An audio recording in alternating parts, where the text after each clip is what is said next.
Hello everybody, Cal Banyan here on calbanyan.com, and I am back with another all Cal episode. You might notice my background's a little bit different because today I am in my therapy office instead of my business office where I usually do these. So I'm just trying something a little bit different, mix things up a little bit.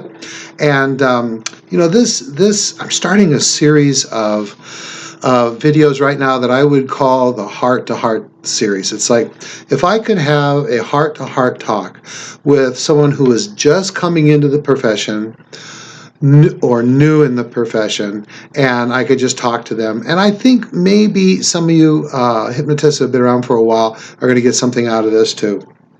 So I was riding in this morning down the freeway heading off to work, and I was thinking about what can I really do to help the profession, and this idea came into mind. And so I've got my trusty clipboard like I always do and my trusty pen, and I'm going to go through these one by one and see if I can really give you something to chew on, heart to heart. Okay, so number one, boy, when you're first starting out, your initial training is so important, and the organization that stands behind that training. Now, if you've been watching me for a while, I'm like NGH, NGH, NGH, and I'm a member of the National Guild of Hypnotists, been a member of the National Guild of Hypnotists for a long, long time. And I'm also the founder of the 5-Path International Association of Hypnosis Professionals. And you see, the training I went through, my original training was high on inspiration, low on instruction. You know, I walked away very motivated to buy a whole bunch of that individual's videos and to get started. And fortunately, I had the stick-to-itiveness and the background in my education to know how to take that enthusiasm and to turn it into a practice. But most people, the vast majority of people new in this profession, benefit from having something better than that. So, for example, I kept in touch with those for quite a while with all the people in that classroom. There were 17 people. There was only 2 that after that training actually went out and tried to start hypnosis practice. And only one of them was ever successful, me. Now, I'm not bragging on myself. I'm not trying to impress you. I'm trying to impress upon you the importance of really doing your research.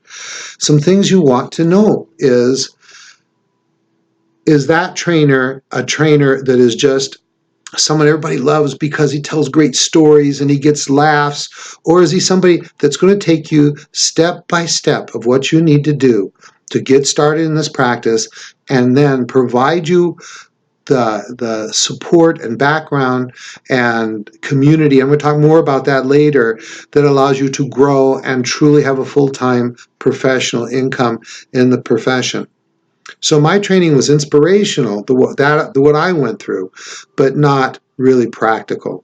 For example, in the whole week's worth of training, and by the way, 7 days of training is not something somebody should go through nowadays. You really need to have a minimum of 100 hours training and plenty of supervised practice.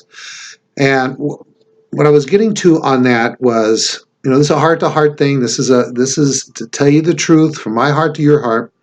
One of the great weaknesses in that training was there was no practice time until the last day. We got an hour to go sit with someone and practice an induction.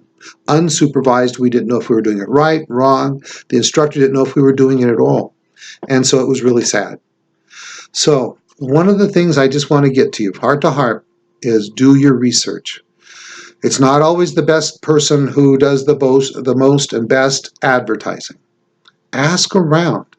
Call people. Call other hypnotists. What would they do if they could do it all over again?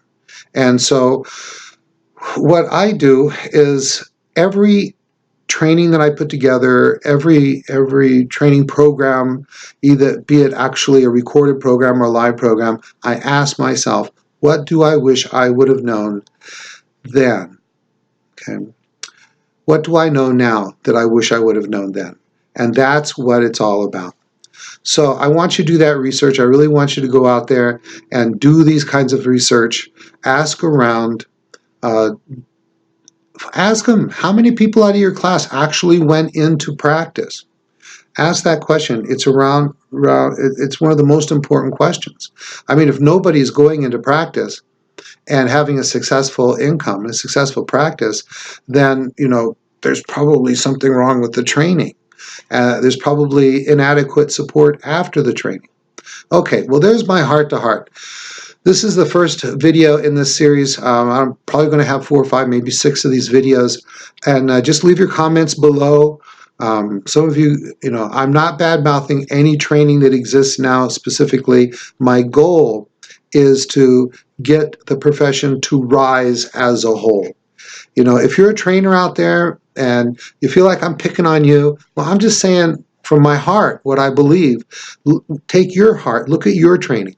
Are you offering a minimum of 100 hours training? Or are you just in it for the bucks? Are you just trying to churn some people through so you can make some money? It's just a really important thing to ask yourself as a trainer. What kind of support do you have?